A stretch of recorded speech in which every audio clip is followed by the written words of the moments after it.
Hello साथियों, जैसा कि आप सबकी मदद से एक संघ स्टार्ट किए थे हम लोग। उस संघ का नाम है प्रभु श्री कृष्ण अर्जुन गीता उपदेश संघ। उस संघ में बहुत सारे सामाजिक कार्यक्रम, धार्मिक कार्यक्रम जुड़े हुए हैं। उसके साथ साथ आज एक नया अध्याय जुड़ने जा रहा है। उसका नाम है, हम लोग एक साधना का प्रारंभ करने जा रहे हैं, जिसमें हम सब मिलकर एक साधना करेंगे और बैठकर चिंतन करेंगे। उस साधना में एक मुख्य कार्य यही है कि जो नाम रखा गया है प्रभु श्री कृष्ण अर्जुन गीता उपदेश संघ, उस संघ का नाम ही रखा गया है गीता उपदेश के नाम पर। तो इस जो कि हम लोग साधना करेंगे उसमें ये जोड़ रहे हैं कि उस गीता उपदेश से मिलकर हम लोग जो भी गीता उपदेश में लिखा हुआ है उस गीता उपदेश का एक साधना करेंगे और जो भी गीता उपदेश में बताया गया है उसका चिंतन करेंगे। और इससे हमें लगता है कि हम सब का जितना भी समस्या है, जितना ही परेशानी है ज़िंदगी में, जितना ही बड़ा परेशानी क्यों न हो, लेकिन गीता उपदेश में उसका सॉल्यूशन लिखा हुआ है और आपको मिलेगा भी। तो हम इसका स्टार्ट करने का एक ही मकसद है कि जो भी नया युवा हैं या जितने भी लोग हैं उन सब मिलकर एक साधना करें, जो भटके नहीं, इधर उधर मत जाएं। तो आज हम लोग उसी का शुरुआत करने जा रहे हैं। उसमें एक ही चीज़ ज़्यादा मैटर करता है कि हम सब बहुत सारे परेशान रहते हैं, बहुत सारी समस्याओं से घिरे रहते हैं, लेकिन उसका समाधान हमें कहीं नहीं मिलता। यूट्यूब पर हो या कहीं पर हो, कहीं पे खोजते रहेंगे। बाबा प्रेमानंद जी हैं, उसमें बहुत जो कि युवाओं का योगदान दे रहे हैं सुधरने में और उनको राह पर लाने की कोशिश कर रहे हैं। तो उसी को साथ में लेकर के, उन्हीं को गुरु मान करके आज शुरू करने जा रहे हैं एक साधना का। तो उस साधना का स्टार्ट करेंगे और ये लगभग 1 घंटा का है। आपको बता दें कि इस साधना में जो ऑनलाइन आने का कारण एक ही मकसद है कि आप सबसे जुड़ सके और इस साधना में आपको जोड़ करके एक नई राह पर लेकर चल सके, जो कि आपको आगे चलकर मदद करे, जो कि कोई भी समस्या हो। और इसमें मुख्य उद्देश्य यही है कि आप मेन जो होता है कि आप सब भटकते रहते हैं, बहुत सारी जो कि धरती पे है, बहुत सारी समस्याएं हैं, बहुत सारे क्रियाएं हो रही है, लेकिन उसका मेन उद्देश्य क्या है, उस उद्देश्य को लेकर के हम लोग ये जो साधना शुरू करने जा रहे हैं। तो इस साधना में जुड़े रहिएगा और आगे शुरू करते हैं। और लगातार ये हमें लगता है कि हर संडे को ऑनलाइन रह करके हम लोग साधना करेंगे, जो कि यूट्यूब पर हो या कहीं पर भी हो, लाइव आकर के हम लोग साधना करेंगे। और लगातार जब तक सांसें रहेगी, हमें लगता है कि ये शुरू किए हैं तो लगातार चलते रहेगी। भगवान से कृपा है, उस परमात्मा से आशा है कि इस साधना को लगातार चलाते रहें, क्योंकि इस साधना में नहीं तो मेरा कोई योगदान है और नहीं मेरा कोई थिंकिंग है। मैंने इस साधना के बारे में बहुत पहले से सोचा हूँ, बहुत समझ करके आगे बढ़ा हूँ। बहुत बार सोचा कि चालू करें, लेकिन ये साधना चालू नहीं हो रहा था और आज आकर के चालू हो रहा है। तो इसमें हमें नहीं लगता कि मेरी कोई योजना है, इसका योजना सिर्फ और सिर्फ ऊपर वाले के हाथ में है और उसी के आश्रय को लेकर के इस साधना को शुरू करने जा रहे हैं। तो आप सब जुड़ेंगे तो हमें अच्छा लगेगा और इस साधना से जुड़ करके और आप अपने जीवन की किसी भी समस्या को समाधान कर सकते हैं। और आपकी राह कहाँ है, आप कहाँ जाना चाहते हैं, इसका उद्देश्य पता चलेगा। आप इस धरती पर आए हैं, इसका उद्देश्य क्या है उसके बारे में पता चलेगा। और बाकी जो भी जीवन में समस्या है उसके बारे में तो सॉल्यूशन है ही लिखा हुआ। तो हमें लगता है कि जो भी एक बेसिक जानकारी देना चाहिए वो हम आपको दे चुके हैं और ये तो बताएं हैं कि लगातार ये साधना चलते रहेगी। तो आप सब जुड़िएगा और ये कोशिश मत कीजिएगा कि ये यूट्यूब चैनल है और पैसा कमाने का। इसका मेरा कोई उद्देश्य नहीं है कि हम पैसा इससे कमाएं, सिर्फ और सिर्फ एक परमात्मा का आदेश है जिसको मैं पालन कर रहा हूँ और लगातार करता रहूँगा। और अगर गलती से भी कुछ आता भी है तो वो भी जो भी संघ बनाया गया है प्रभु श्री कृष्ण अर्जुन गीता उपदेश, उस संघ के माध्यम से जहाँ भी हो सके लोगों की मदद करने की कोशिश किया जाएगा, और धार्मिक कार्यों में और जो भी हो सके कर सकेंगे। तो ये मेरा कोई भी उद्देश्य नहीं है कि मैं इससे पैसा कमाऊँ या कुछ भी हो, बस सिर्फ और सिर्फ परमात्मा के आदेश से मैं इस काम को करने जा रहा हूँ। आप सबसे आग्रह है कि इस साधना में जुड़ेंगे और लगातार बने रहेंगे। तो थोड़ा वेट कीजिए, मैं इसको चालू करने जा रहा हूँ। इसमें एक और बता देना चाहता हूँ कि लगातार आपको साउंड इसमें मिलेगा, और एक आपको निवेदन करता हूँ कि हमें लगता है कि इस साउंड में जो भी सुनाई देगा, जो भी आप सुनेंगे और ध्यान लगाएंगे, उसको हमें लगता है कि आप ईयरफोन में लगा कर के सुने तो बेटर अच्छा होगा, और आपको ध्यान केंद्रित करने में मदद करेंगे।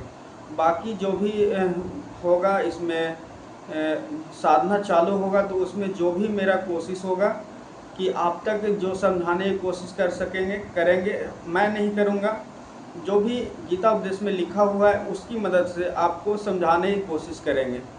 और मैं हाथ जोड़कर विनती करता हूँ कि मेरा कोई उद्देश्य नहीं है कि मैं इस काम को कर रहा हूँ। बार बार क्षमा मांग रहा हूँ कि मैं इस बात को बोल रहा हूँ, क्योंकि मैं नहीं करना चाहता हूँ, पता नहीं, बस परमात्मा का आदेश है, बस उसके माध्यम से मैं इसको शुरू करने जा रहा हूँ। कोई भी गलती हो या कोई भी अनुचित हो तो मुझे क्षमा करेंगे, क्योंकि इस कार्य के लिए हमें बार बार प्रेरित किया जा रहा है। यह कुछ भी हो रहा है अंतरात्मा से हो रहा है। तो इसको शुरू करते हैं, थोड़ा सा वेट कीजिएगा, और जैसे हम जैसे हम बैठेंगे उसके अनुसार से आप भी बैठिएगा और अपने ध्यान केंद्रित कर करके और सुनिएगा और अपने चिंतन कीजिएगा। तो चलिए शुरू करते हैं। और भी कोई इन्फॉर्मेशन होगी तो आपको आगे ज़रूर मतलब कि समझाने की कोशिश करेंगे, और जो भी इन्फॉर्मेशन है वो बताएंगे। तो चलिए शुरू करते हैं। जो भी होंगे ईयरफोन लगा लें अगर ज़्यादा कोशिश हो, अगर नहीं भी लगाएं तो ये भी अच्छा होगा, क्योंकि और भी अगल बगल के लोग भी अगर सुनेंगे तो उनको भी इस चीज़ का आभास होगा, और वो भी परमात्मा से जुड़ने की कोशिश करेंगे। मैं इस काम को खुद नहीं कर रहा हूँ, मैं परमात्मा के लिए कर रहा हूँ। मुझे माफ़ करना भगवान। हृदय तक पहुंच ही नहीं रहा, मेरा मन मुंह से गिरा हुआ है। इस प्रकार अपने धर्म का दर्शन कर मेरा मन अपनों के विचार से भरा हुआ है। किस प्रकार सारे संसार का विचार कर।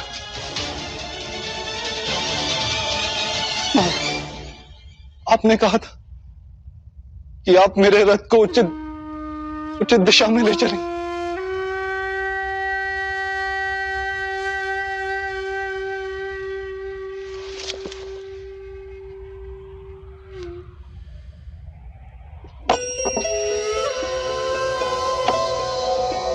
नारायणं नमस्कृत्य नरं चैव नरोत्तमं देवीं सरस्वतीं व्यासं मेरे आत्मा के सारथी बन मेरे जीवन रथ को उचित मार्ग पे ले आइए माता। नारायणं नमस्कृत्य नरं चैव नरोत्तमं देवीं सरस्वतीं व्यासं ततो जयमुदीरये। ऐसा क्या जानने से मैं अपनी निर्बलता का त्याग कर पाऊंगा?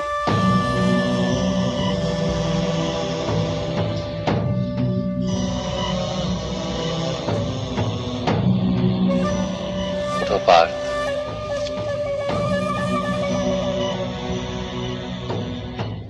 सुनो पार्थ, जीवन का रहस्य जान, संसार के वास्तविक रूप को समझो। गंगा के प्रवाह में मुट्ठी डालकर निकाली जाए तो कुछ प्राप्त नहीं होता, किंतु उस हथेली की अंजलि बनाकर गंगा के प्रवाह में डाली जाए तो गंगा जल मुख तक पहुंच पाता है।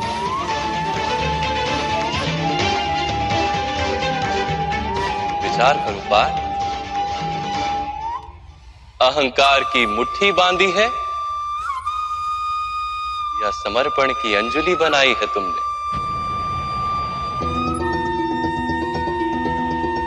इस ज्ञान को ग्रहण कर पाओगे? भद्रम् पुनरस्तमेहि सम् गच्छस्व तन्वा सुवर्चम्। आने वाली पीढ़ियों को धर्म प्राप्त हो सके, इसके लिए आज अधर्मियों का नाश करके धर्म की पुनः स्थापना करना अनिवार्य है। और धर्म स्थापना का कर्तव्य तुम्हारा, इसलिए निर्बलता का त्याग करो और इस युद्ध के लिए सज्ज हो जाओ। मनुष्य का स्वभाव बनता है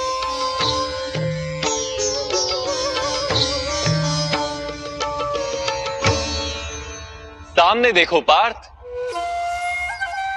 इन सब में तुम्हें कौन से गुण दिखाई देते हैं?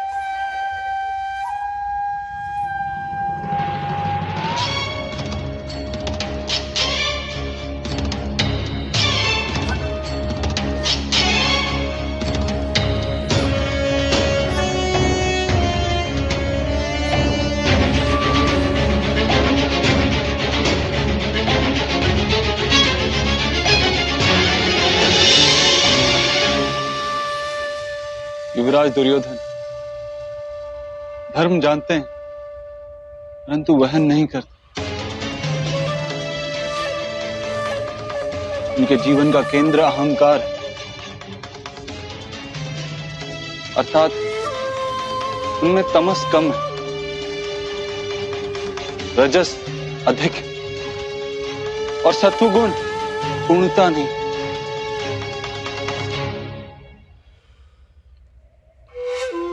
और इस ओर राजकुमार दुशासन, उन्होंने सदैव अपने ज्येष्ठ भ्राता का आदेश माना बिना विचार, अर्थात इनमें केवल तमस। महामहिम को भी देखो पार्थ, सत्व के साथ तमस का मेल है,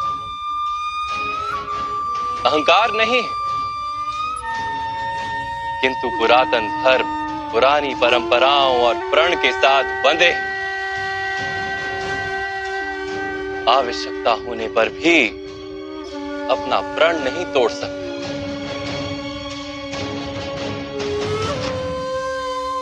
गुरु द्रोण को देखो, ज्ञान और अहंकार दोनों ही हैं। ज्ञान तो मनुष्य को मुक्ति दिलाता है किंतु इनका अहंकार इन्हें मुक्त नहीं होने देता।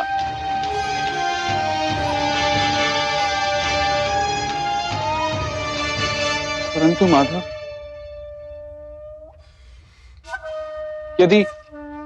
यदि मनुष्य का स्वभाव इन तीन गुणों का मेल है तो फिर मनुष्य का व्यवहार पहले से ही निश्चित है। सिंह हिरन को खाएगा ही और हिरन सिंह से भयभीत ही होगा, तो फिर धर्म की प्रशंसा क्यों? अपराध का दंड क्यों? उसका क्या तात्पर्य है?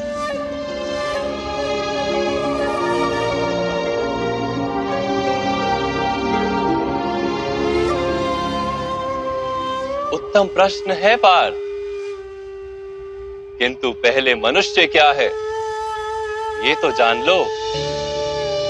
मनुष्य केवल 5 महाभूत नहीं, 5 पदार्थ नहीं, 5 ज्ञानेंद्रियां, 5 कर्मेंद्रियां तथा 3 गुण, ऐसी 23 वस्तुओं का मेल भी नहीं। मनुष्य को चलने फिरने तथा कार्य करने हेतु शक्ति की आवश्यकता होती है और उस शक्ति को चेतना कहते हैं। तो क्या माधव, मनुष्य इसकी चेतना है? नहीं पार्थ, मनुष्य की चेतना के साथ उन 23 वस्तुओं के मेल का नाम प्रकृति है। 24 वस्तुओं से बने मनुष्य नामक यंत्र में वास करता है पुरुष, अर्थात परमात्मा का अंश। उसे आत्मा कहा गया। जब प्रकृति और पुरुष का मेल होता है, अर्थात जब परमात्मा का अंश आत्मा बनकर देह में वास करता है, तब मनुष्य जीवित होता है। यह आत्मा क्या है माधव, और इसे जानने का क्या उपाय?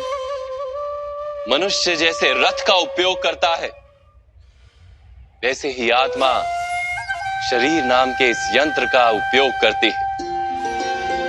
शरीर के माध्यम से शरीर के सुख दुख का उपभोग करती है, किंतु आत्मा शरीर नहीं पार्थ। शरीर का नाश किया जा सकता है, किंतु आत्मा का नाश नहीं किया जा सकता। नैनं छिन्दन्ति शस्त्राणि नैनं दहति पावका न चैनं क्लेदयन्त्यापो न शोष्यति मारुता। आत्मा ना शस्त्रों से छेदी जा सकती और ना ही अग्नि से जलाई जा सकती। न जल उसे निर्बल कर सकता है और ना ही पवन उसे सुखा सकती। आत्मा शरीर में रहते हुए भी अमर है। न हन्यते हन्यमाने शरीरे पार्थ। शरीर की हत्या की जा सकती है, किंतु आत्मा की हत्या नहीं की जा सकती। आत्मा तो सर्वव्यापी है, अचल, स्थिर है, सनातन है। पुराना वस्त्र त्याग कर जैसे मनुष्य नया वस्त्र धारण करता है, वैसे ही आत्मा पुराना शरीर छोड़कर बार बार नया शरीर धारण करती है। परंतु माधव, मैं तो जगत का अनुभव अपने शरीर के माध्यम से ही करता हूं। स्वयं को देह न जानकर मैं आत्मा कैसे जान सकता हूं? स्वयं को आत्मा के रूप में जानना असंभव भी नहीं पार्थ। अंध भी जीते हैं, गूंगे भी जीते हैं, जिनके पास हाथ पैर नहीं होते वो भी जीते हैं।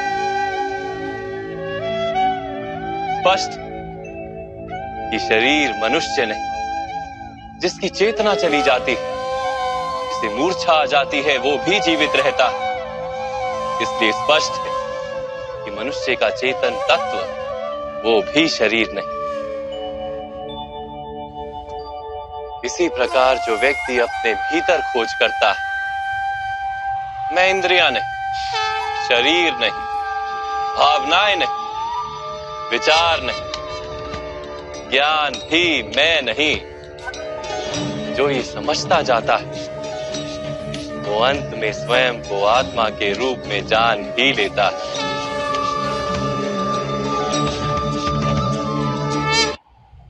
यह आत्मा का क्या कार्य है माधव? जब पर ब्रह्म के भाग हुए, पुरुष तथा प्रकृति बने, तब पुरुष अर्थात परमात्मा के अंश ने आत्मा बनकर प्रकृति की प्रत्येक वस्तु में वास किया। उस आत्मा को मोह तथा अंधकार ने घेर लिया पार। उस मोह निद्रा से जागृत होकर स्वयं को परमात्मा का अंश जानना ही आत्मा का कर्तव्य, उद्देश्य और जीवन कार्य। परंतु माधव, यदि हर आत्मा परमात्मा का अंश है, तो क्या उन्नति और अवगति स्वयं परमात्मा कर रहे? जिस प्रकार कीचड़ में पड़ा रत्न चमकता नहीं, वैसे ही प्रकृति के 24 पदार्थों से घिरी आत्मा को विस्मरण हो जाता है कि वो परमात्मा का अंश है। अधिकतर आत्माएं अपनी देह को ही सब कुछ मानती हैं, स्वयं देह से भिन्न है, ये जान ही नहीं पाती। शरीर को जो सुख दुख स्वाद गंध आदि का अनुभव होता है, उसे अपना अनुभव मान लेती है और बदलाव का प्रयास ही नहीं करती।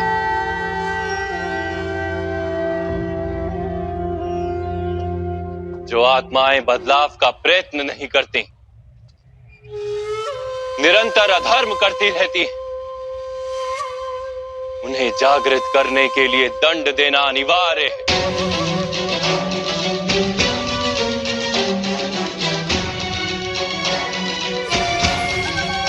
तुम भी ये जान लो पार्थ कि तुम शरीर नहीं, केवल एक आत्मा। इस रणभूमि में दिखाई देने वाला प्रत्येक योद्धा वो नहीं जो तुम उन्हें मानते हो। कुछ समय के लिए इन सब ने शरीर में वास किया, इनके शरीर मरेंगे किंतु ये सब अमर, वो पुनः नया शरीर धारण करेंगे जब तक स्वयं को शुद्धात्मा के रूप में जान नहीं लेंगे, जब तक अधर्म का त्याग करके धर्म में दृढ़ नहीं होंगे, तब तक ये जन्म लेते और मरते रहेंगे। यही ब्रह्म विद्या का प्रथम पाठ है पार्थ। जो जन्मा है वो अवश्य मरेगा और जो मरता है वो अवश्य फिर से जन्म लेगा। इस महाज्ञान को सांख्य योग कहते हैं।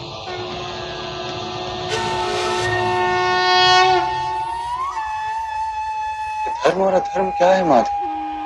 जिस मार्ग पर चलकर मनुष्य स्वयं को आत्मा के रूप में देखता है, परमात्मा के अंश के रूप में स्वयं को जानता है, उस मार्ग को धर्म कहते हैं।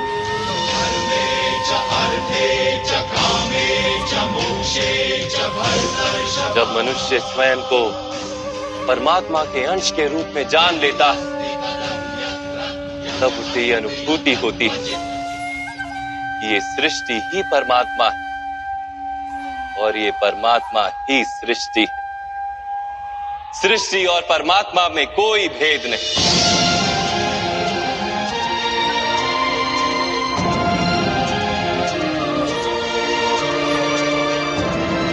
जो मनुष्य ये जान लेता है वो दूसरे मनुष्यों और प्राणियों की ओर निर्दयी और कठोर नहीं होता।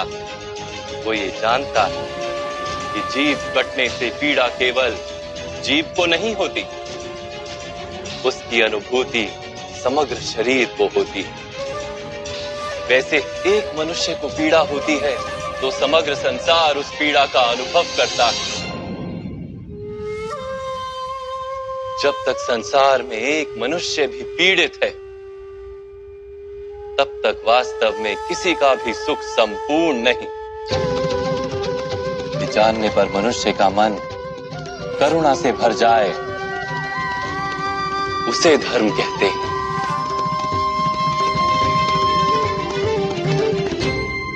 जब किसी पर तमस गुण छाया होता है तो वो दूसरों के प्रति कठोर, निर्दयी और स्वार्थी हो जाता है। अपने माने हुए सुख के लिए दूसरों को दुख देता है। परमात्मा की ओर गति नहीं हो पाती उसकी, अर्थात अधर्म परमात्मा से दूर ले जाने वाले मार्ग का नाम। अर्थात अधर्म तो अज्ञान का दूसरा नाम। तो फिर अज्ञानी के प्रति तो दया होनी आवश्यक है ना? दंड का क्या तात्पर्य है?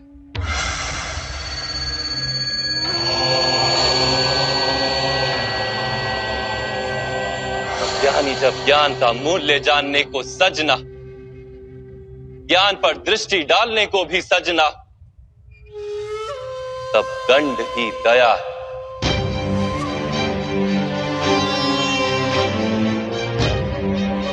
उसके प्रति भी और दूसरों के प्रति भी।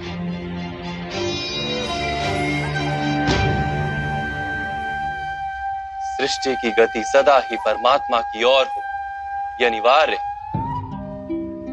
किंतु कभी कभी ऐसी स्थिति उत्पन्न हो जाती कि अज्ञान, मोह और अधर्म बढ़ जाता है।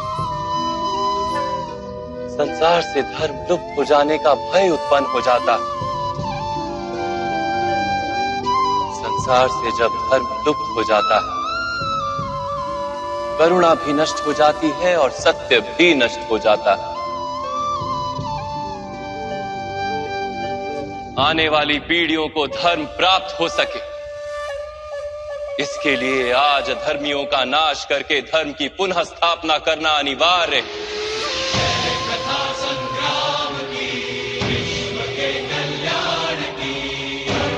आज भी ऐसी ही स्थिति है पार्थ, और धर्म स्थापना का कर्तव्य तुम्हारा है।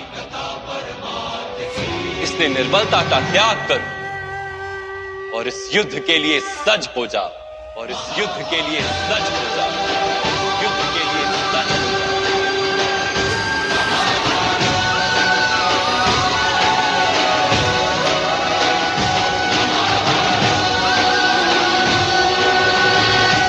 परंतु मेरे हाथों हत्याएं होंगी माधव, मेरे कारण किसी के प्राण जाएंगे तो मेरे अंतर की करुणा का नाश नहीं हो जाएगा। और यदि धर्म का आधार करुणा है तो क्या मेरी आत्मा धर्मी नहीं हो जाएगी?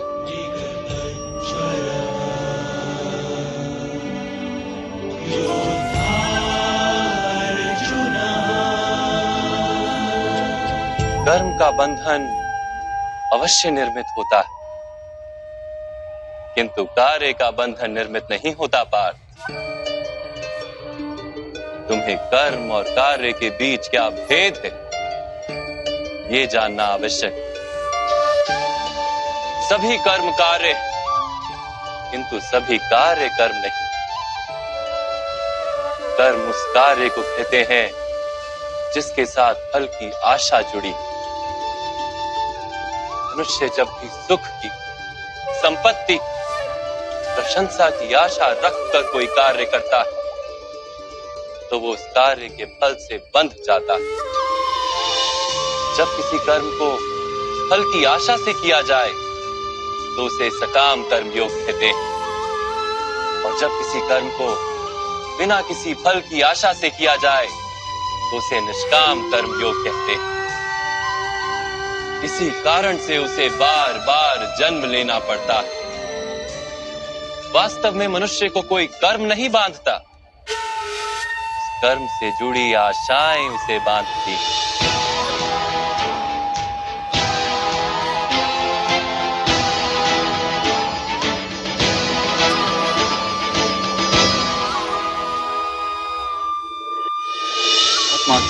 क्या आप भी परमात्मा हैं? हाँ पार्थ, मेरे प्रति समर्पण ही परमात्मा के प्रति समर्पण है। सारे जगत का त्याग करके मेरी शरण में आ।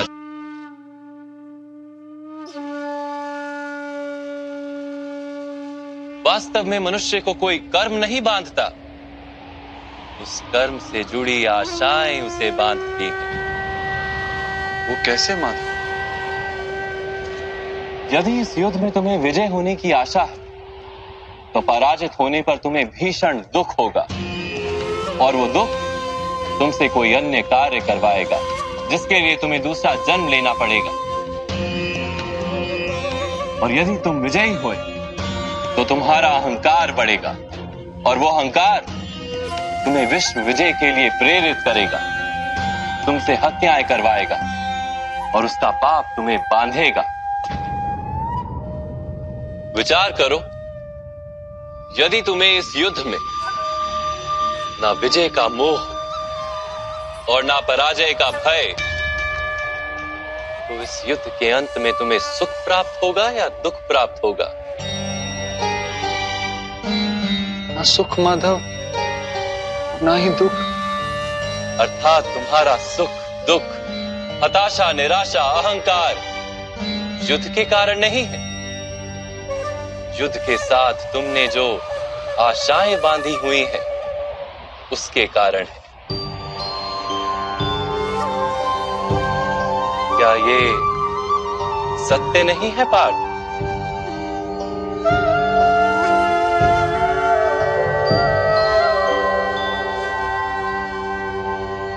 सुख दुखे समे कृत्वा लाभा लाभो जया जयो ततो युद्धाय युज्यस्व नैवं पाप मवाप्स्यसि। अर्थात सुख दुख को समान मानकर लाभ हानि जय पराजय का विचार किए बिना यदि तुम युद्ध करोगे कौन्तेय, तो तुम पाप के भागी नहीं बनोगे। इसी को कर्म योग कहते हैं। जो सांख्य का ज्ञान प्राप्त कर लेता है वो ये जान लेता है कि वो शरीर नहीं, केवल एक आत्मा है। शरीर के भोग और अनुभव तो केवल मृत्यु तक है, अर्थात वास्तविक नहीं, केवल माया है। उसके लिए कर्मयोगी बनना सरल हो जाता है। परंतु माधव, यदि कार्य से बंधन निश्चित है तो क्या संसार का त्याग करके संन्यास लेना उचित नहीं? इसी विचार का परिणाम है कि आज ये युद्ध हो रहा है पार्थ।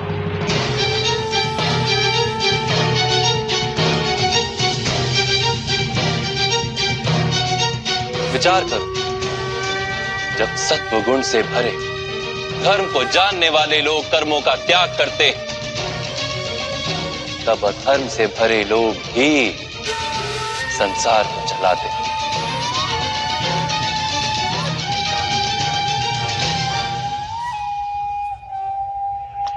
यदि महामहिम ने संसार का त्याग ना किया होता तो आज अधर्म इतना बढ़ता ही नहीं।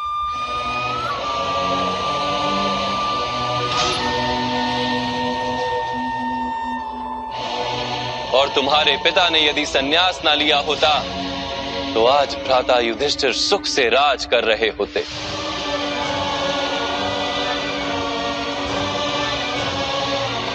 और अपनी प्रजा को न्याय और धर्म का ज्ञान दे रहे होते। किंतु दुखदायक बात तो यह है पार्थ कि सत्वगुण से भरे मनुष्य ही संसार को लाभ दे सकते हैं, किंतु वो ही संन्यास का विचार करते हैं। जैसे जल तो भाप बनकर उड़ जाता है और कीचड़ कीचड़ वहीं पड़ा रहता है, वैसे सत्वगुणी सज्जन लोग तो संसार का त्याग कर देते और तमस से भरे अधर्मी लोग संसार में कार्य करते हैं। इसी कारण से संसार में पाप और अधर्म बढ़ता है।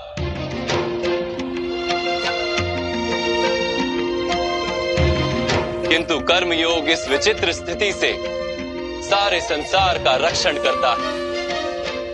कर्मयोगी फल की आशा का त्याग करता है, किंतु कर्मों का त्याग नहीं करता।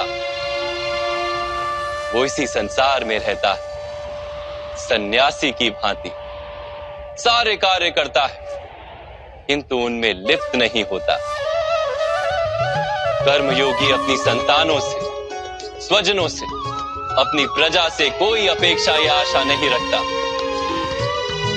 स्वयं उसे संन्यास का लाभ होता है, किंतु समाज को संसारी की भांति लाभ देता है। मनुष्य अपनी संतानों के सुख के लिए श्रम करता है माधव। अपनी संतान से सुख की अपेक्षा कैसे न रखे? मनुष्य अपनी संतानों के लिए जो भी करता है वो व्यापार है या प्रेम पार्थ? प्रेम माधव। तो फिर अपने कार्यों के प्रति फल की इच्छा क्यों पार्थ? भविष्य का लाभ तो व्यापार में देखा जाता है, प्रेम में नहीं। जो मनुष्य अपनी संतानों का चरित्र निर्माण उचित रूप से करता है, संतानों को प्रेम और धर्म के संस्कार देता है, उसकी संतानें भी मनुष्य को प्रेम और सुरक्षा अवश्य देती।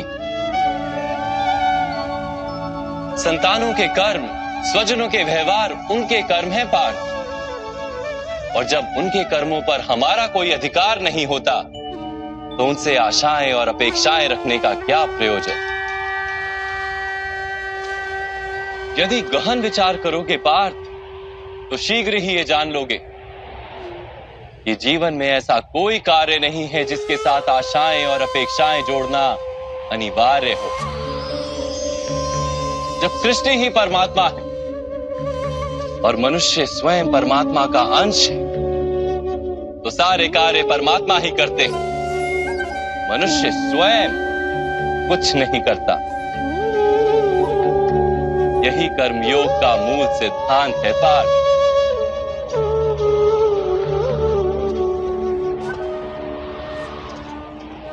तुम्हें भी कर्मयोगी बनकर ये युद्ध करना आवश्यक है पार्थ।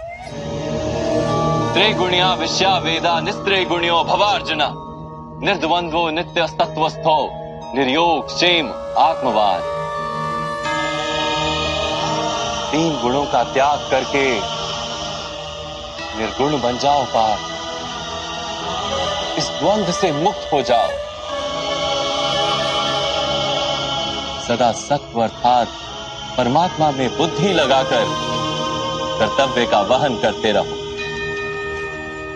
कुछ प्राप्त करने की इच्छा और कुछ प्राप्त किए हुए का रक्षण करने का विचार त्याग दो पार्थ और अपनी आत्मा को स्वतंत्र कर।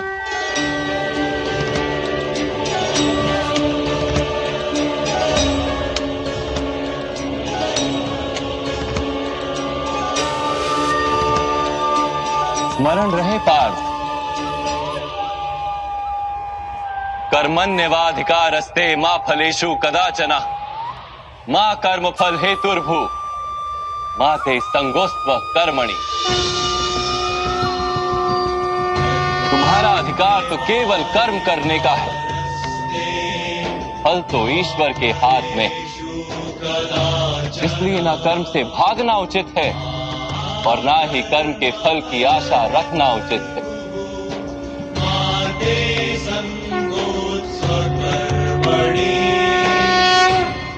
जो फल का त्याग कर परंतु कर्म का त्याग ना करे, ऐसे कर्म योगी को कैसे जाना जा सकता है माधव?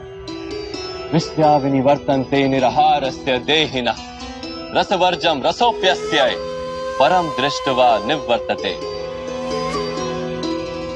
सुनो पार्थ, जो स्वाद से छूटने के लिए भोजन का ही त्याग कर देता है, वास्तव में उसके मन से स्वाद की लालसा कभी जाती ही नहीं।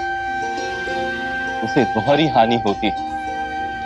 एक तो वो निर्बल हो जाता है, जिसके कारण परमात्मा को प्राप्त करने का जो प्रयत्न अनिवार्य है उसे वो नहीं कर पाता।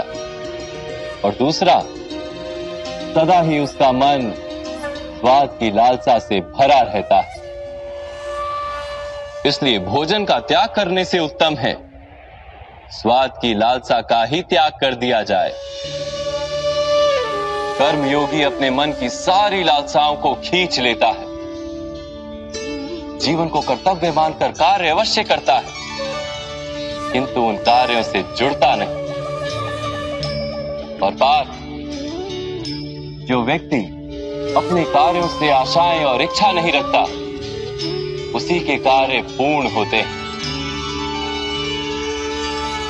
एक असफलता से दुखी होकर जिसका मन डोलता नहीं, एक सफलता से आनंदित होकर जो स्वयं को सर्वश्रेष्ठ नहीं मानता, ऐसे ही व्यक्ति को कर्म योगी कहते हैं।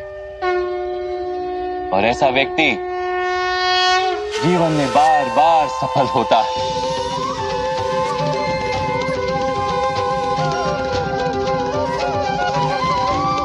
ध्यायतो विषयान पुंसः संगस्तेषु पजायते संगात संजायते कामा कामात् क्रोधोऽभिजायते क्रोधात् भवति सम्मोहः सम्मोहात् स्मृति विभ्रमः स्मृति भ्रंशात् बुद्धिनाशो बुद्धिनाशात् प्रणश्यति। फल की आशा से कामना प्रकट होती है और कामना का तो स्वभाव है असंतुष्ट रहना। असंतोष से क्रोध उत्पन्न होता है और क्रोध से मोह जन्मता है। मोह के कारण व्यक्ति आचार और व्यवहार का ज्ञान ही भूल जाता है। ज्ञान के जाने से बुद्धि चली जाती है, अनुचित प्रकार के कार्य होने लगते हैं और समाज ऐसे व्यक्ति का शत्रु बन जाता है। और अंत में ऐसे मनुष्य पूर्णतः पतन हो जाता है।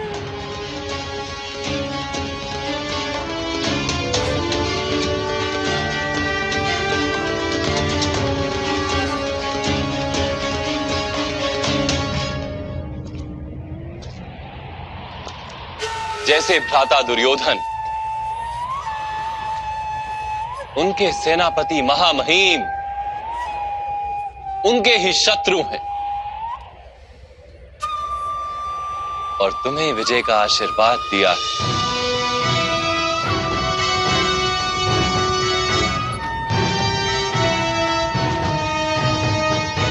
पार्थ, कर्मयोग ब्रह्म विद्या का दूसरा चरण है। परमात्मा में अपनी बुद्धि स्थिर करो, स्वयं को आत्मा जानो, मिथ्या बंधनों से मुक्त हो जाओ और फल की आशा का त्याग करके केवल कर्म करते रहो।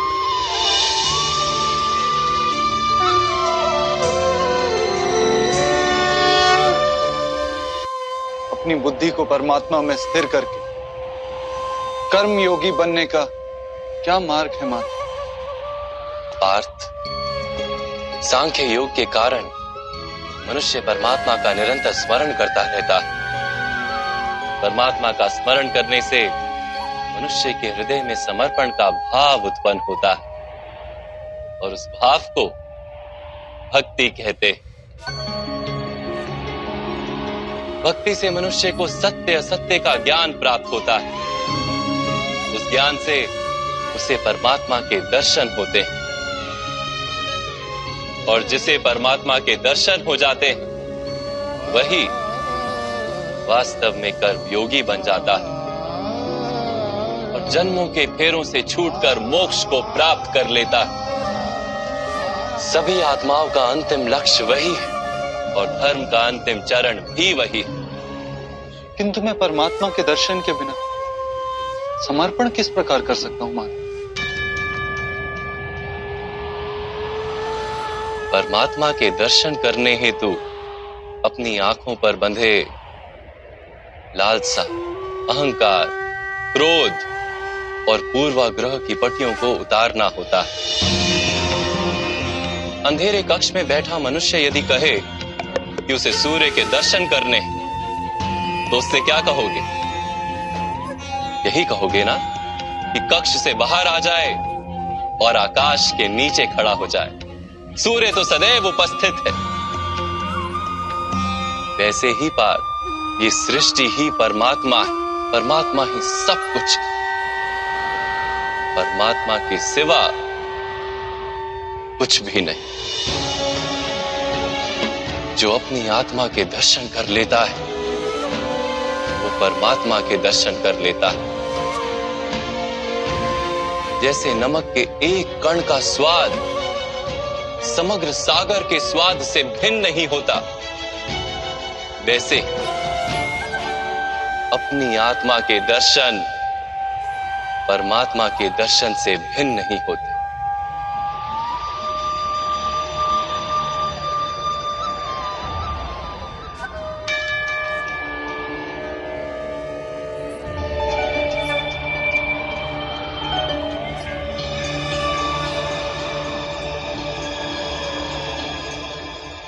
माधव, क्या आप भी परमात्मा हैं?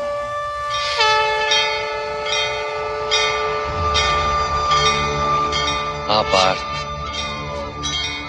मैं परमात्मा।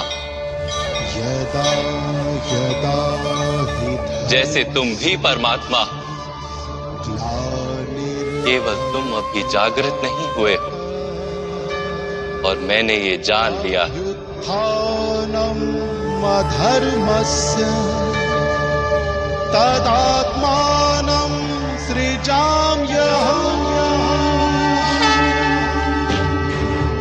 माधव, आपके प्रति समर्पण ईश्वर के प्रति समर्पण क्यों नहीं है?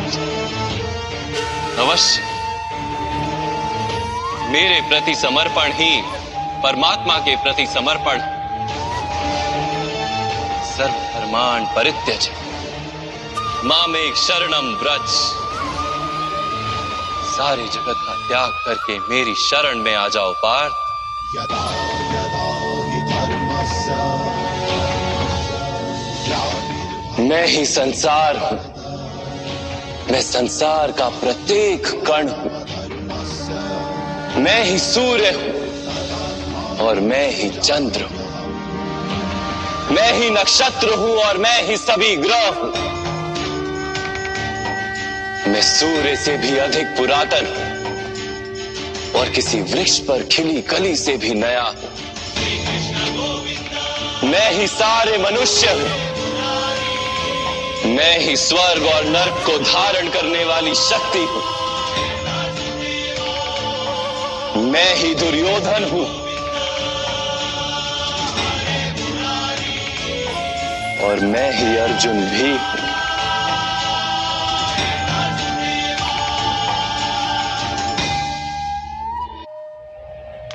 वो कैसे संभव है माधव? आपका जन्म तो बहुतों ने अपने जीवन काल में देखा। आपकी माता अभी भी जीवित है, जिनके गर्भ से आपने जन्म लिया। आप पुरातन और अविनाशी कैसे हो सकते हैं? तुम शरीर देख रहे और मैं आत्मा की बात कर रहा हूं। मेरे अनेक जन्म हुए हैं पार्थ, मैंने अनेकों अवतार धारण किए हैं,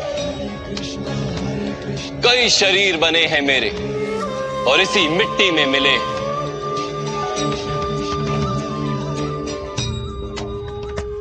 और आगे भी मैं बार बार जन्म लूंगा।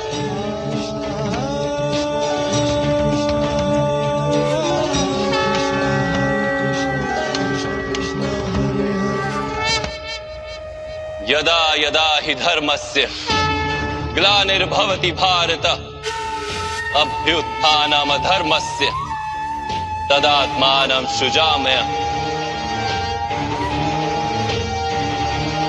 परित्राणाय साधूनां विनाशाय च दुष्कृतां धर्म संस्थापनार्थाय संभवामि युगे युगे।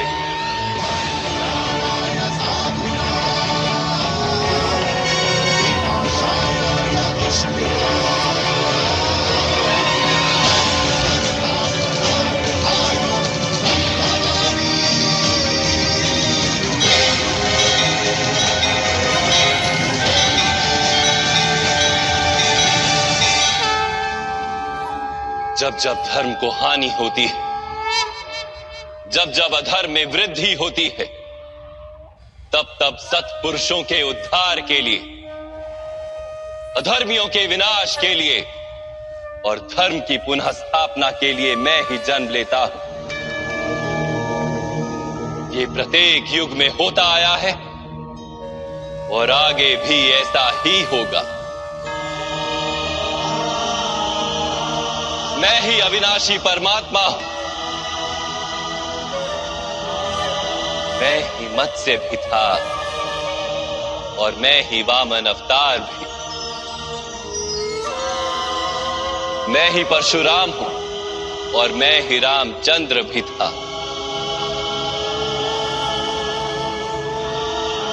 मैं ही ब्रह्मा विष्णु और महेश हूं और मैं ही सरस्वती काली और लक्ष्मी भी।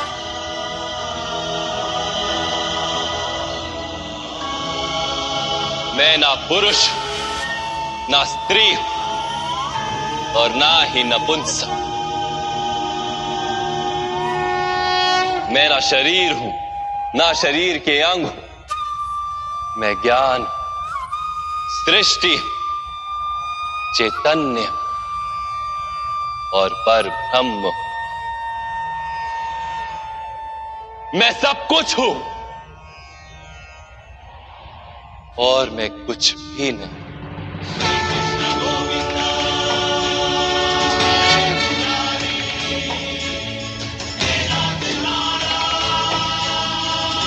ऐसा प्रत्येक युग में हुआ है और आगे भी ऐसा ही होता रहेगा।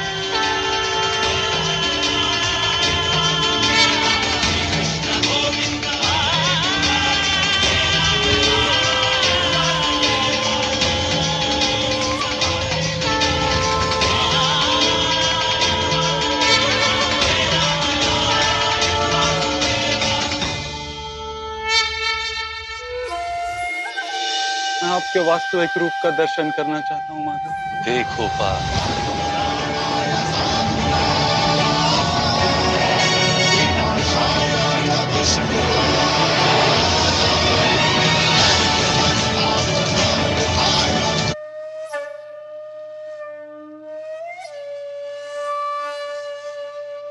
मैं कुछ भी नहीं हूं और मैं सब कुछ। ऐसा प्रत्येक युग में हुआ है और आगे भी ऐसा ही होता रहेगा।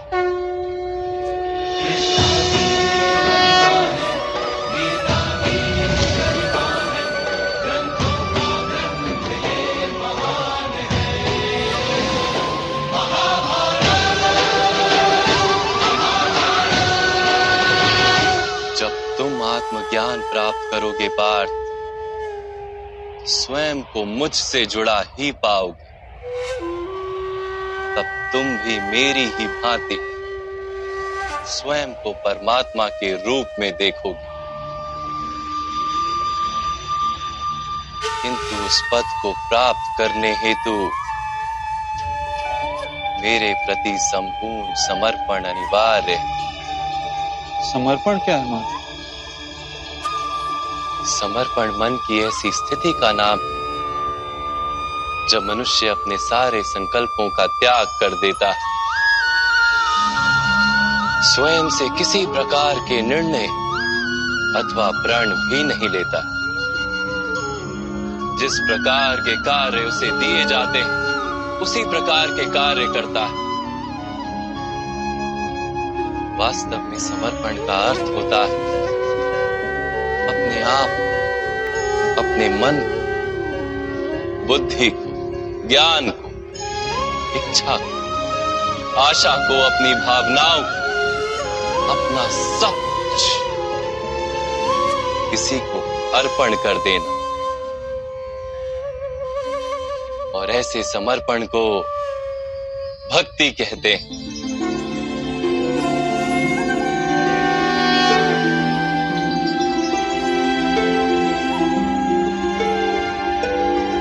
पत्नी का समर्पण पति की ओर, योद्धा का समर्पण सेनापति की ओर, एक शिष्य के हृदय में गुरु भक्ति होती। क्या ये सारी भक्तियां एक समान? क्या सबको ईश्वर की प्राप्ति होती है? नहीं पार्थ, मनुष्य जिसके प्रति समर्पित होता है उसी के रूप में ढलने लगता है। उसके मन में कोई संदेह, कोई प्रश्न जन्म नहीं लेता। किसी दुष्ट के प्रति समर्पण उस मनुष्य के कार्यों को दूषित कर देता है। अंगराज कर्ण ने धर्म को जानते हुए भी युद्ध सभा में पांचाली को अपशब्द कहे। ये 5-5 पुरुषों के साथ संबंध रखती है। वैश्या होती है ऐसी स्त्रियां, वैश्या होती है ऐसी स्त्रियां। उसका कारण था अंगराज का भ्राता दुर्योधन के प्रति समर्पण। इस युद्ध में उन्हें जो दंड मिलेगा वो किसी जन्म या जाति के लिए नहीं, अथवा एक दुष्ट के प्रति समर्पण के लिए उन्हें दंड मिलेगा। इसलिए हे धनंजय, समर्पण उत्तम के प्रति होना आवश्यक है। उसी से मनुष्य उत्तम बनता है। लोहे की माला से अपराधी बांधा जाता है, पीतल की माला से मंदिर के दीपक को बांधा जाता है, और सोने की माला को आभूषण बनाकर गले में धारण किया जाता है। पति भक्ति, स्वामी भक्ति, मित्र भक्ति, ऐसी अनेक भक्तियां होती हैं पार्थ, किंतु सबसे श्रेष्ठ भक्ति तो परमात्मा की भक्ति होती है।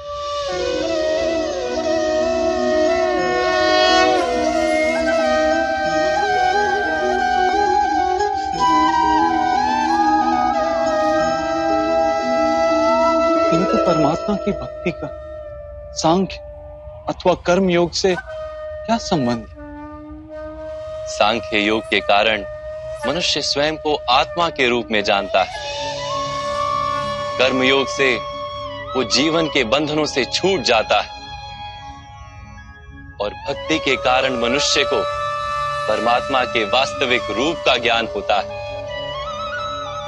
परमात्मा के ज्ञान से मनुष्य जन्म मरण के फेरों से छूटकर सच्चिदानंद स्वरूप को प्राप्त कर लेता है। परमात्मा में समाकर स्वयं परमात्मा हो जाता है। जैसे जल की छोटी सी बूंद जब सागर में मिलती है तो स्वयं सागर बन जाती है।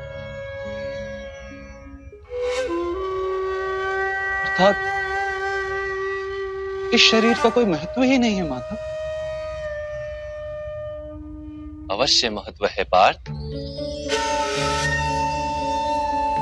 शरीर के माध्यम से ही मनुष्य को परमात्मा का साक्षात्कार होता है।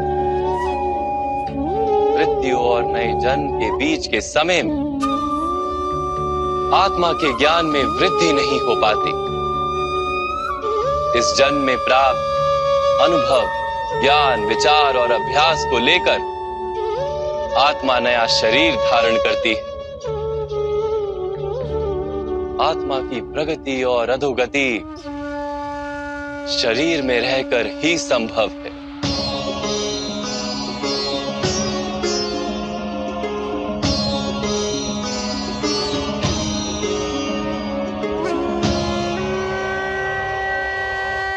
परंतु माधव, यहां उपस्थित व्यक्तियों का वध करके क्या हम उनके उद्धार की संभावना को नष्ट नहीं कर देंगे?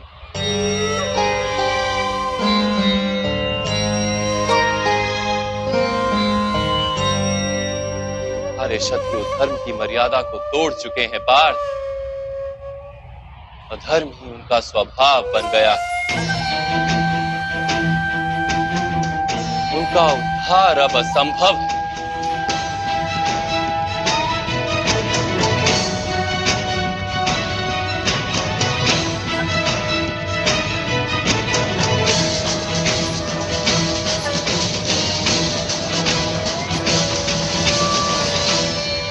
अपराधी को एक सीमा तक ही उद्धार का अवसर दिया जा सकता है। मैंने शिशुपाल के 99 अपराधों को क्षमा किया था, किंतु 100 अपराधों के पश्चात उसे दंड देना आवश्यक था। अपराधी को यदि अपराध करने दिया जाए तो उसका अधिक से अधिक पतन होता है।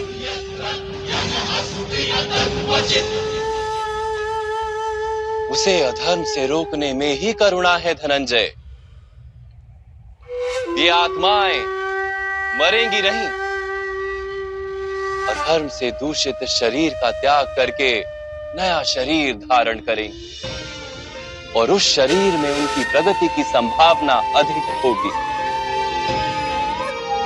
इस विचार से यदि तुम युद्ध करोगे तो वो उचित है। मनुष्य का शरीर उसकी संपत्ति भी है और मर्यादा भी। धर्म के मार्ग पर प्रवास करने वाला मनुष्य अपने शरीर को शुद्ध करता है और उसके माध्यम से आत्मा का साक्षात्कार करता है। इसी को क्षेत्र क्षेत्रज्ञ संबंध कहा गया है। मैं इसका तात्पर्य नहीं जान पाया माधव। जब मनुष्य ये जान लेता है कि उसका शरीर एक भूमि का टुकड़ा है, अर्थात क्षेत्र है, और वो उस शरीर में रहने वाला, उस शरीर को समझने वाला अर्थात क्षेत्रज्ञ है, तब वो शरीर के माध्यम से अपनी प्रगति साध पाता है। आत्मा शरीर में रहकर 3 गुणों का समतोलन करती है। तमस को घटाकर सत्व को बढ़ाने का उपाय करती है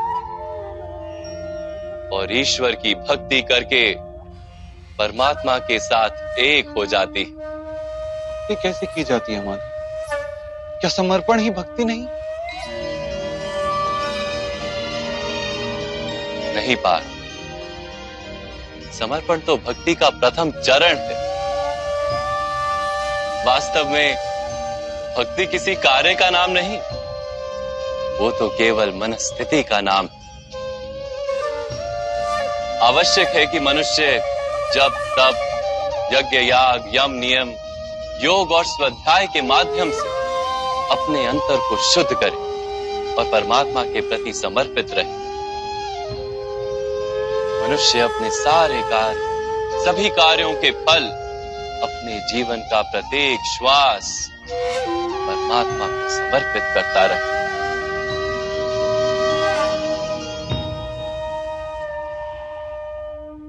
यदि भक्ति केवल मन की स्थिति तो जब तब आदि का क्या महत्व है मां?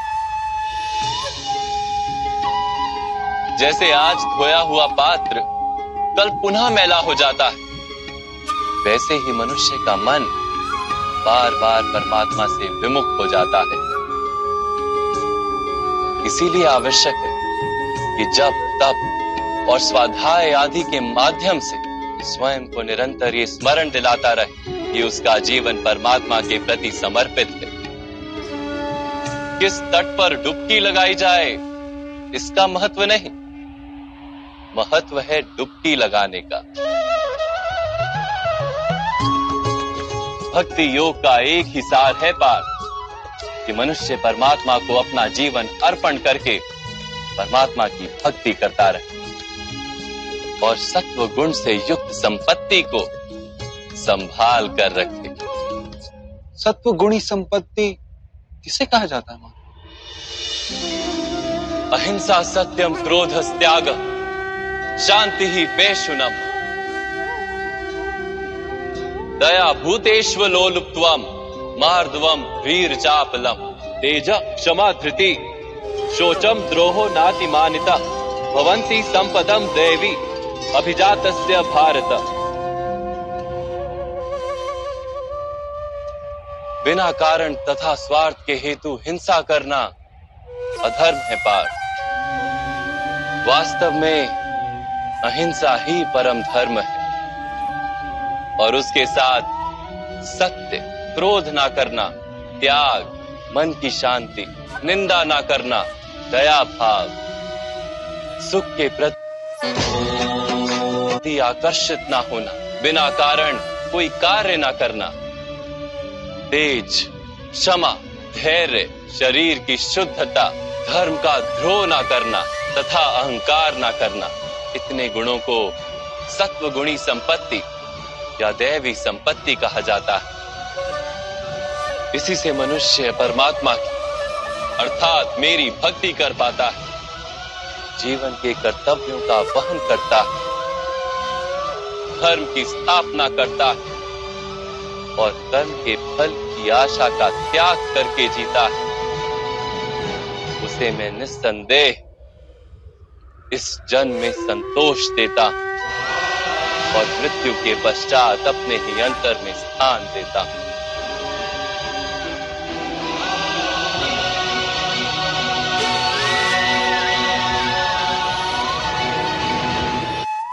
आपका रूप कैसा है माधव? सांख्य योग के माध्यम से मैंने ये जाना कि मैं एक आत्मा हूं, अमर हूं और इस नश्वर शरीर में केवल कुछ समय के लिए वास करता हूं। कर्मयोग के माध्यम से मैंने ये जाना कि जो फल की इच्छा का त्याग कर केवल कर्म करता है उसे जीवन में शांति और सफलता प्राप्त। भक्ति योग के माध्यम से मैंने आपके प्रति समर्पण का महत्व जाना।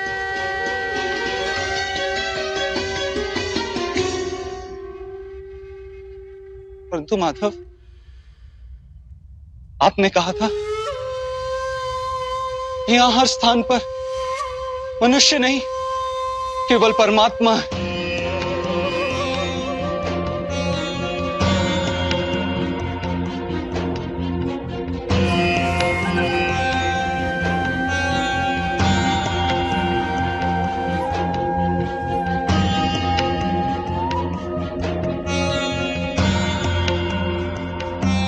किंतु अब भी मुझे यहां यहाँ केवल मनुष्य दिखाई दे रहे, केवल मनुष्य मात्र।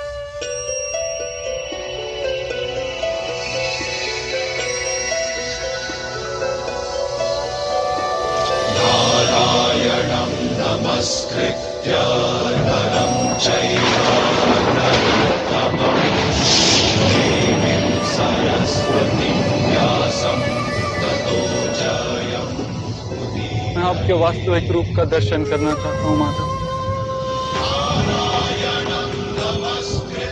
आपकी शक्ति, आपका ज्ञान, तेज और ऐश्वर्य से युक्त परमात्मा स्वरूप को प्रत्यक्ष देखना चाहता हूँ माता। मुझे अपने अविनाशी स्वरूप का दर्शन दीजिए माता। मेरे सारे संदेह नष्ट कर दीजिए।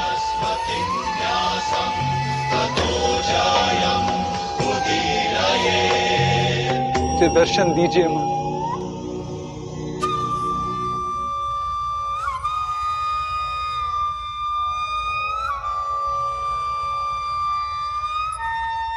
देखो पा,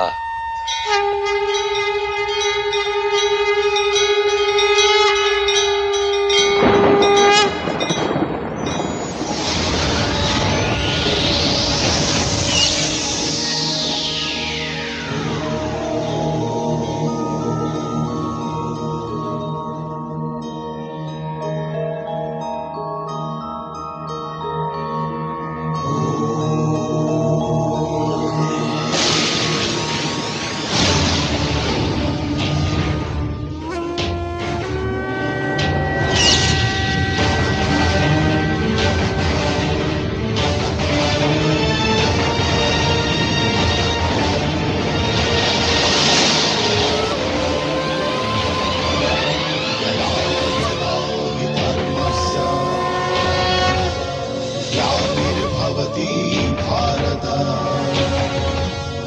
अभ्युत्थानमधर्मस्य तदात्मानं सृजाम्यहम्।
सांख्य योग से कर्म योग, कर्म योग से भक्ति योग और भक्ति योग से ज्ञान योग की प्राप्ति होती है। मेरे विश्व रूप का दर्शन करना ही वास्तविक ज्ञान है अर्जुन।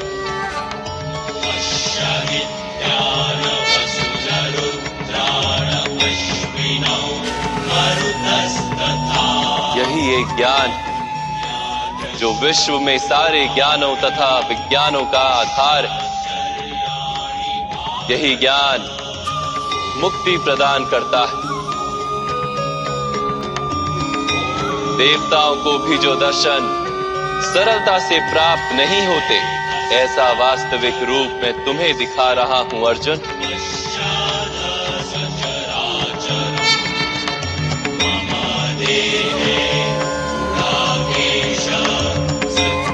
मैं ही इस पृथ्वी के कण कण में वास करता हूं और ये पृथ्वी, सूर्य, चंद्र, नक्षत्र और तारा मंडल मेरे भीतर वास करते हैं।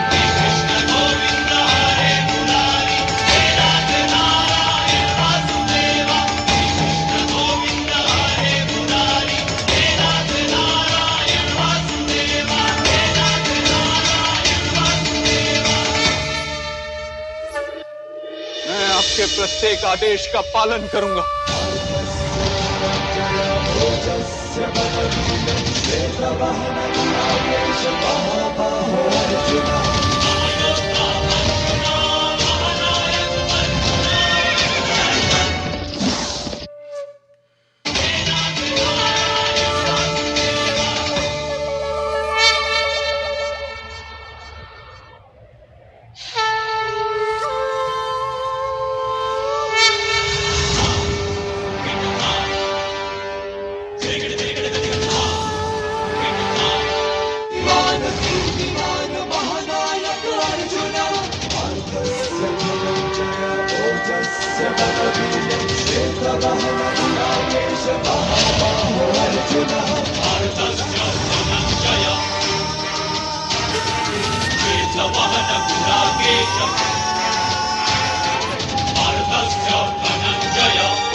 व्यर्थ चिंता है जीवन की, व्यर्थ है मृत्यु का भय। आत्म को ना मार पाते शस्त्र अग्नि ना समय।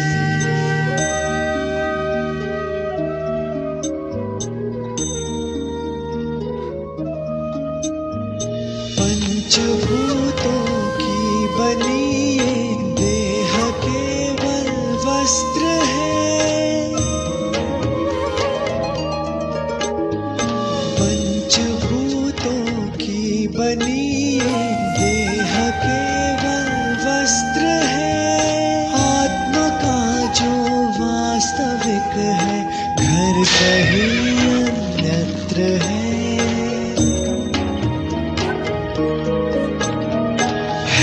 परिवर्तन ही सत्य, झूठ सबका साथ है। कुछ न खोना कुछ न पाना, रिक्त रहते हाथ है।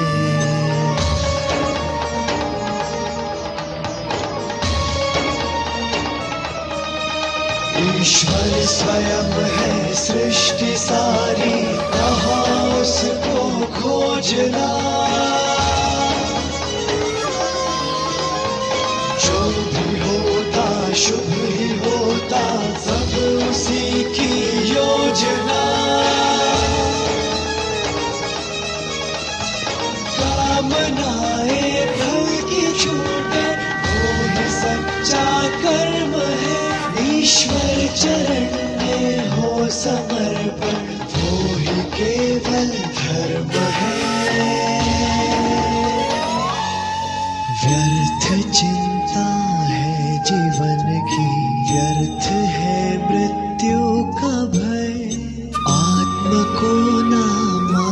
तपाते शस्त्र अग्नि ना समय।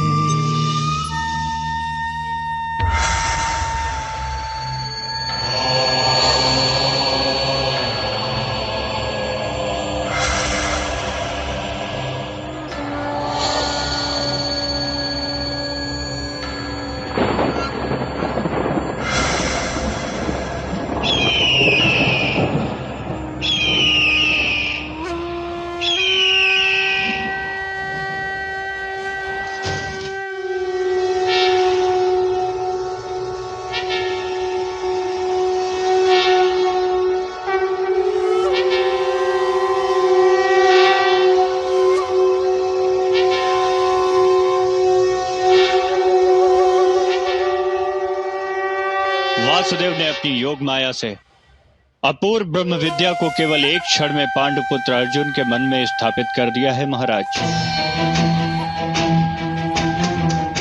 मैं भी इस ज्ञान से शुद्ध हो गया हूं,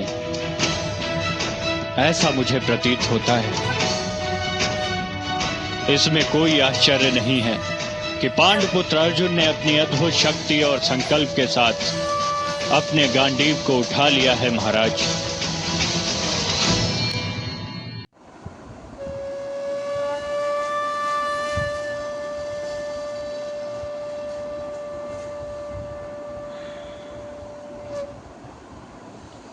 साथियों, जैसा कि आप सब देखे, जो भी लोग शुरू से जुड़े होंगे और लास्ट तक जुड़े रहे होंगे, उनके मन में एक भक्ति और जो भी सिखाया गया, जो भी बताया गया, उसका ग्रहण जरूर किए होंगे और उनका गहन ध्यान से सुने होंगे और अपने आप में अनुभव किए होंगे।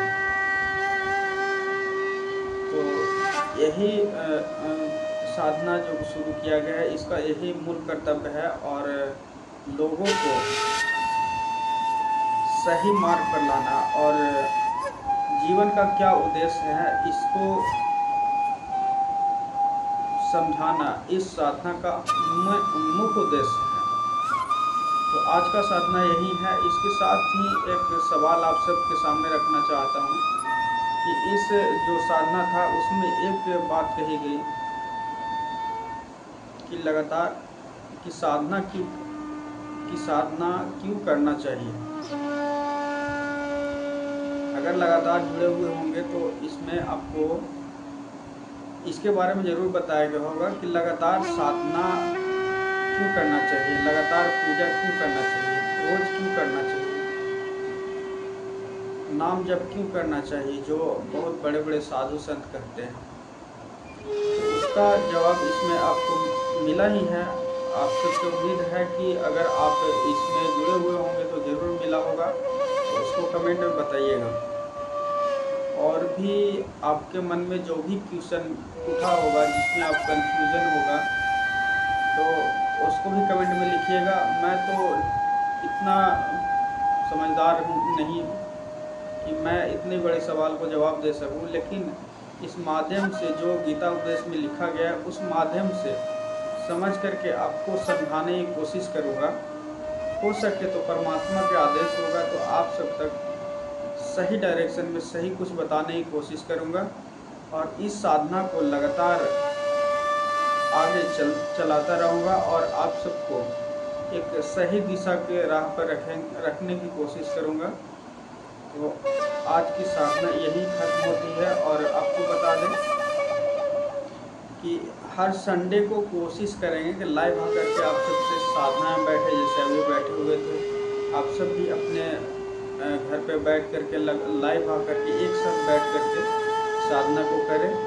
और इसमें एक और बात बताना चाहते हैं कि ये कोई ज़रूरी नहीं, जब भी आपके सामने ये वीडियो आता है आप उसी टाइम भी बैठ करके ये साधना को पूरा कर सकते हैं, जो भी वीडियो में आपको मिलेगा। इसमें कोई ऐसा रूल नहीं मेरे पास है और नहीं तो हम जानते हैं, बस जैसे भी इस साधना में आप सुने होंगे, मेन जो है ये परमात्मा है जो भी करवाना चाहते हैं, तो उनके आदेश से जो भी हो रहा है वही करने की कोशिश कर रहे हैं और आप सबसे उम्मीद है कि आप भी उनसे जुड़ने की कोशिश करें। तो आज के लिए इतना ही। आप इस साधना से जरूर जुड़े रहिएगा, मेरा बस यही उम्मीद आप सबसे है। जय श्री राधा, जय श्री कृष्ण।